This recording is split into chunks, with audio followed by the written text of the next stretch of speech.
For me, I started skating in 1994, which was a radically different time where our society was different. It was more regressive. It was less appreciative. And for people who skated, we were largely disenfranchised and came to skating as a collective culture of kind of like miscreants and weirdos who couldn't fit in elsewhere. And then the spaces that we occupied to do our skating were kind of like the byproducts of capitalism at the time. You had plazas and like warehouses and all these things that were being used to generate money for corporate institutions where the person or the board who owns it is not there every day. So it was spaces that we could find and say, oh, no one's looking over this and we can come and do what we want. And I think that from probably like 1992 to 1999, you had this explosive time in skateboarding where all these kind of routines and rituals of performance were discovered, and the rhythms and techniques of being able to do these tricks were documented in video, and it led to the explosion of the culture, and that has been transmitted to people in different ways. But essentially what happened in Florida that was passed on to everyone else is you had individuals who said, this is what's out there, it doesn't meet our needs, we're gonna meet our needs in this situation, we're gonna find a way. And what we're dealing with now is less a circumstance where you can't go out and skate, but it's almost this more nefarious danger of skate spaces are now being created by municipalities and they're being sanctioned, but the manner that they are built in does not allow for the creation of the rituals that made the culture so relevant in the first place. Because the way that a park or other public architecture that's used for skating is laid out is going to determine what kind of skating can take place there. And if it's not designed in a way to allow for the rituals that exist underneath the equipment, then we lose the culture, we lose the heritage, and all it takes is one generation, and then it just becomes another thing. Spaces that are created for skating, they're not for consuming, they're not for spending, they're not for working, they're not exactly for leisure either, right? It's something else. And what makes these spaces great and what makes them good and what defines a good skate park is when it's designed based off community research, community input, and then it's meeting the needs of the community. When we all started to get together and talk about, like, what are we looking for? What do we want? We all decided, like, we have to do what we can. And things like this, where you can, like, bring it to a parking lot and, like, have a good time with your friends with, like, the bare minimum is, like, so special because you're just interacting with what you have. Same thing with, like, street skating.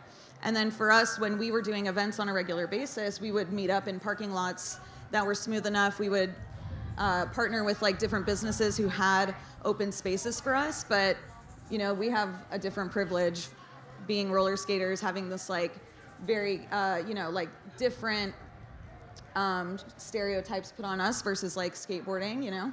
You see a lot of signs in plazas that are like no skateboarding, but I'm like, well, what about me? I have 2 on my feet. So it's really interesting getting to learn from Zack all of the different ways that our cities are intertwined in this, because in my head, getting back into things, I thought, oh, well, this is what we have, so one day they'll build more for us, or one day there will be more money for us, but it's a park, and it's bringing in so much joy for people to just, like, experience joy. Literally just getting out there and having a good time. There's no competition, there's no, it's all just about community, because you're coming into a space and seeing someone like you and enjoying the same thing. You have at least that one baseline of like interests that is similar. So you have a really easy way to start a relationship outside of anything, schools, work. Outside of that, you can like find people that are like-minded like you. We have a gift, right? And Florida has almost an upper hand on the rest of the nation, in part because of our heritage, but also because we didn't rush to build a lot of skate parks when other people did in other places. And we can take a step back and learn from mistakes, because when you build a skate park, it's almost forever, right? It's gonna be there at least 25 years. So that's, you're saying like 3 to 4 generations of people growing up in a town are going to go to that skate park, and that's going to define to them what skateboarding can be. And that's the difference between someone finding a skateboard for the first time and then getting exposed to physics, art, math, engineering, design, computer programming, anything that you can imagine. All these people go to the skate park and ride their skateboards and share information with each other. When you lose that from skating, when it becomes a place for people to train and get fit and be the master and be at the top, we lose all of that, right? And that's what we're here for. That's what we're preserving, is the fact that none of this is defined within our cultures yet. But what we do not have anywhere is people saying, hey, you know what? Skateboarding can be whatever we want it to be. If we want it to be about the identity of this individual, if we want skateboarding to be about Chuck Dinkins today, it's about Chuck Dinkins. Because that's what skateboarding is. It's relevant, and it's based on the people who came before us. And Chuck came before us in Florida, right? But if we don't highlight that, if we don't tell people about that, if we don't tell people that Chuck's not just a skateboarder, he then goes on and does all kinds of cultural organizing and making Orlando a great place, then people don't make the connection and say, wow, if my kids start skating and I empower them and I let them go to the skate park and be part of that skate park design process, they're going to grow up not to necessarily be a pro skater, but to be like Chuck Dinkins and give back to the community that they live in and empower other people to take their culture, lift it up higher, be paid, have security, right? There's so many things that are not defined that right now have to be defined very rapidly, right? Imagine the difference if, so this is going to happen. We're going to get like another 100 skate parks in Florida in the next 10 years. Imagine the difference if all those skate parks get built without coverage for rain and sun or with coverage for rain and sun.